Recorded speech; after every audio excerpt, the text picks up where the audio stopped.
ದೆಹಲಿಯ ಕನಾಟ್ ಪ್ಲೇಸ್‌ನಲ್ಲಿ ದ್ವಿತೀಯ ಮಹಾಯುದ್ಧದ ಕಾಲಘಟ್ಟದಲ್ಲಿ ಆರಂಭಗೊಂಡು ಅಂದಿನ ದರ್ಬಾರಿ ದೆಹಲಿಯಲ್ಲಿದ್ದಂತಹ ಸಿರಿವಂತ ಭಾರತೀಯರಲ್ಲದೆ ಬ್ರಿಟನ್ ಮತ್ತು ಅಮೆರಿಕನ್ ಅಧಿಕಾರಿಗಳ ಮೆಚ್ಚಿನ ರೆಸ್ಟೋರೆಂಟ್ ಆಗಿದ್ದ ಕ್ವಾಲಿಟಿಯ ದರ್ಬಾರಿ ವೈಭವ ಇವತ್ತಿಗೂ ಹಂಗೆ ಇದೆ.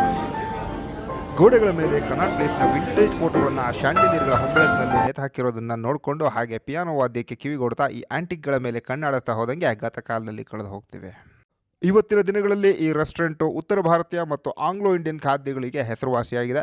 ನಾನು ಒಬ್ಬನೇ ಹೋಗಿದ್ದ ಕಾರಣ ಹಾಗೆ ಇಲ್ಲಿನ ಐಕಾನಿಕ್ ಭಟೂರೆಯ ಸೈಜ್ ಬಗ್ಗೆ ಮೊದಲೇ ಕೇಳಿದ್ದ ಕಾರಣ ಈ ಸ್ಟಾರ್ಟರ್ಸ್ಗಳು ಅಂತೇನು ಹೋಗ್ದೇನೆ ಡೈರೆಕ್ಟು ಮೈನ್ ಕೋರ್ಸಿಗೆ ಹೋಗ್ಬಿಟ್ಟೆ. ಚನೆ ಮಸಾಲೆಗೆ ನಿಂಬೆ ಹುಳಿ ಹಿಂಡ್ಕೊಂಡು ಮೇಲಿರೋ ಆಲೂಗೆಡ್ಡೆನ ಚೂರು ಮಾಡಿಕೊಂಡು ಪೇಪರ್ ಥಿನ್ ಆ್ಯಂಡ್ ಕ್ರಿಸ್ಪಿ ಆಗಿರುವಂಥ ಭಟೂರೆನ ಮುರ್ಕೊಂಡು ಅದರಲ್ಲಿ ಹಿಂಗೆ ಚನೆ, ಆಮೇಲೆ ಚಟ್ನಿ, ಆಮೇಲೆ ಉಪ್ಪಿನಕಾಯಿಯನ್ನು ಹಿಂಗೆ ಅದರಲ್ಲಿ ಸವರಿ ಎತ್ಕೊಂಡು ಸವಿದ ಒಂದೊಂದು ತೂತಲ್ಲೂ ಸ್ಪೈಸಿ, ಟ್ಯಾಂಗಿ, ಆರೋಮ್ಯಾಟಿಕ್ ಮತ್ತು ಅತಿಯಾಗಿರುವಂಥ ಒಂದು ಕಾಂಪ್ಲೆಕ್ಸ್ ಮಲ್ಟಿ ಲೇಯರ್ಡ್ ಫ್ಲೇವರ್ ಪ್ರೊಫೈಲ್ನ ಎಂಜಾಯ್ ಮಾಡ್ತಾ ಚನೆ ಭಟೂರೆ ಖಾಲಿಯಾಗಿದ್ದೇ ಗೊತ್ತಾಗಲಿಲ್ಲ.